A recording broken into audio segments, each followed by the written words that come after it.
ASUS has just launched the new Zenfone 11 Ultra. This is their newest flagship, their premium device, but interestingly enough, it looks an awful lot like the ROG Phone 8.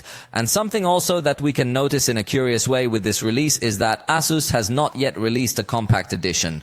Usually all Zenphones tend to be very compact, and that tends to be their main appeal because they are high-end devices, but they are not exaggeratedly large.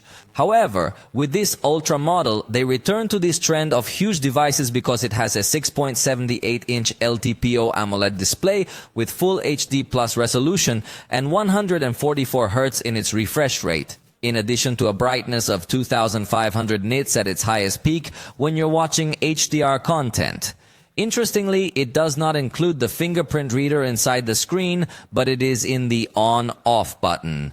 And also it does feature IP68 certification to be water resistant. The front camera is 32 megapixels for selfies, and on the back it has the main camera of 50 megapixels, accompanied by an ultra-wide camera of 13 megapixels and telephoto camera of 32 megapixels.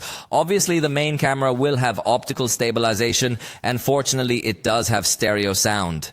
The processor is Snapdragon 8 Gen 3 to have the latest in power and comes in versions of up to 16 gigabytes of RAM and up to a terabyte of storage with plenty of heat dissipation systems. So it could have very high performance. Its battery is 5,500 milliamps and supports wired charging of 67 watts, and wirelessly it can reach the power of 15 watts. It also supports Wi-Fi 7 networks, Bluetooth 5.3, and curiously it does have a headphone jack, which is a feature that is almost forgotten in the high-end and therefore could be one of its main attractions.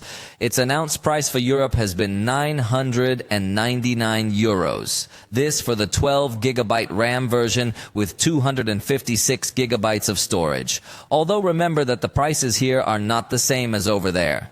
There are several color options to choose from for this device. Among them are Skyland Blue, Eternal Black, Misty Gray, and Desert Sand. Honestly, the design doesn't look the most appealing to me. The camera module seems to be positioned a bit oddly, very close to the top. It doesn't have much symmetry, so honestly I find it one of the ugliest high-end devices at the moment.